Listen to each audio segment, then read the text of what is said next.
नमस्कार दोस्तों, आप देख रहे हैं डार्क गली यूट्यूब चैनल। आज की कहानी में आगे बढ़ने से पहले खौफनाक और डरावनी कहानियाँ सुनने के लिए चैनल को अभी सब्सक्राइब करें। आज की कहानी बिहार में रहने वाले रवि और पूजा की है।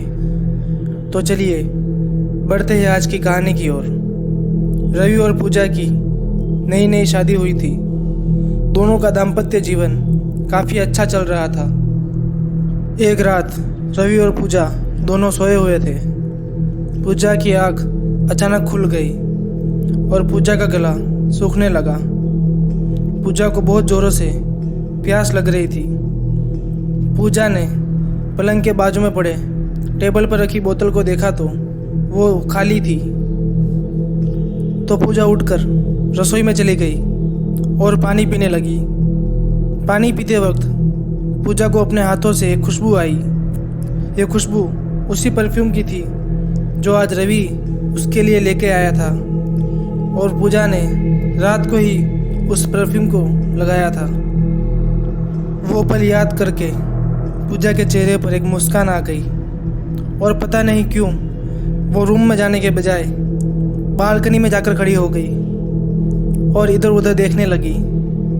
पूरी सड़क सुनसान थी, वहाँ कोई भी दिखाई नहीं दे रहा था। पूजा के घर के सामने एक बरगद का पेड़ था। पूजा की नज़र एकदम से उस बरगद के पेड़ पर टिक गई।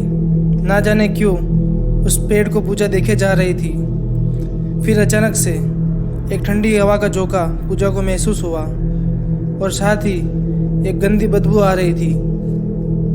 पूजा वापस रूम में जाने के लिए मुड़ी और उसने दरवाज़ा बंद किया।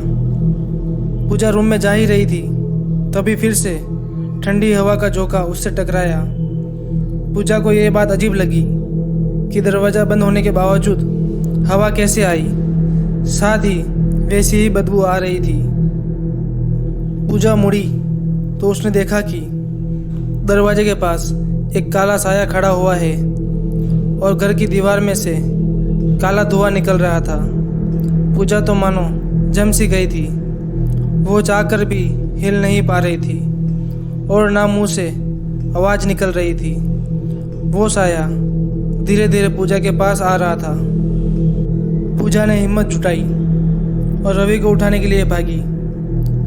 रवि के पास जाकर उसने उसे सारी बात बताई और जब पूजा और रवि उस रूम में पहुंचे तो वो साया कोने में बैठा हुआ दीवार को नोच रहा था। रवि और पूजा अपने घर के बाहर भागे और पूरी रात बाहर ही रहे। जब सुबह हुई तो दोनों ने हिम्मत की और घर में गए। घर का हाल देखकर दोनों हैरान हो गए। घर पूरी तरह से तहस नहस हुए पड़ा था। रवि ने तुरंत जाकर पास ही के मंदिर के पंडित जी को अपने घर बुलाया और उनसे सारी बात बताई। पंडित जी ने बताया कि वो बरगद का पिशाच है और वो पूजा के परफ्यूम की खुशबू से खींचा चला आया। फिर पंडित जी ने पूरे घर में शांति पूजा पाठ किया। फिर कभी रवि और पूजा को उस पिशाच का एहसास नहीं हुआ।